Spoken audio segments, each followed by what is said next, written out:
The old woman held her hands on her lap and waited for Mirabel's answer.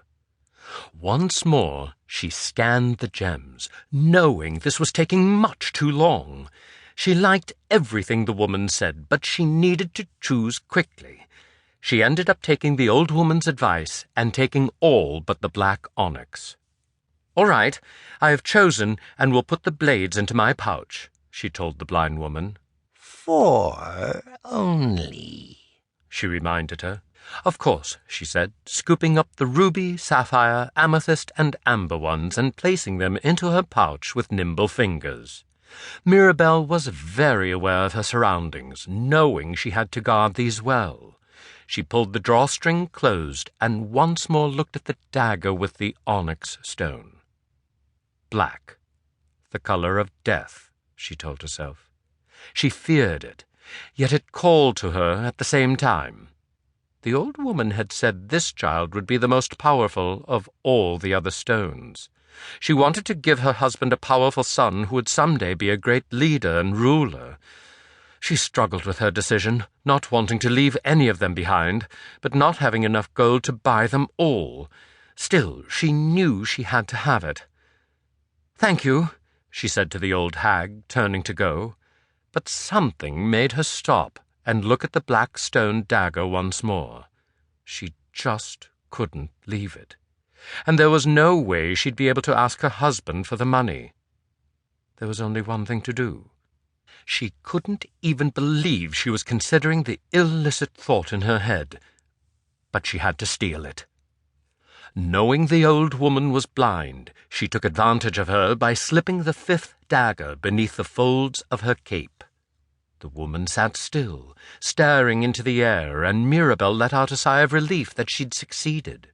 She turned quickly to leave, but smashed into the chest of a beggar boy standing right behind her. The dagger with the black stone slipped from her grip and clattered to the cobbled stones of the alleyway at her feet. She gasped and looked down. The stone had cracked right up the crooked orange line, leaving the stone damaged, though it still remained mounted. "Do you have a coin to spare, milady?" asked the young boy, holding out his dirty hand.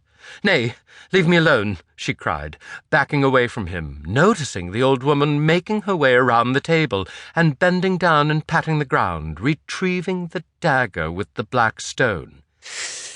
"You tried to steal from me," the blind hag accused her. "Nay, I just knocked it from the table, that's all," she lied, feeling the panic in her chest growing, threatening to choke her. "A bite of food, perhaps?"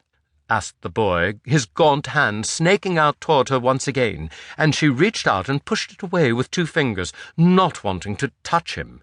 "I said nay. Now leave me already." "Please, my lady, will you help a poor boy?" "Nay, now go away," she warned him, shooing him with her hand. She noticed the whores and dirtied men looking over and venturing closer.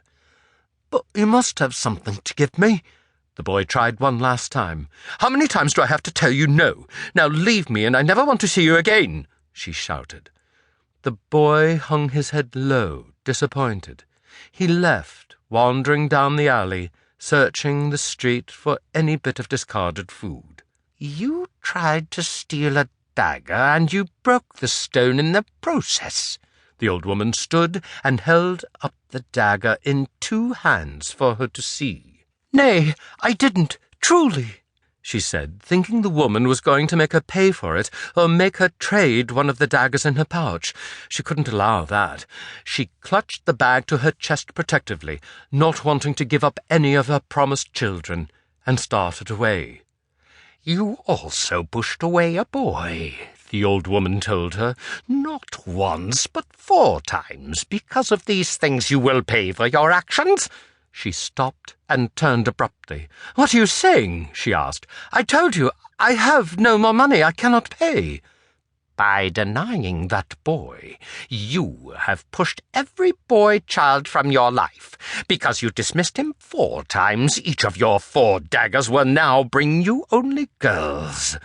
To keep listening to this audiobook, I've left you a link in the description so you can do it, at no cost thanks to Audible's 30-day free trial.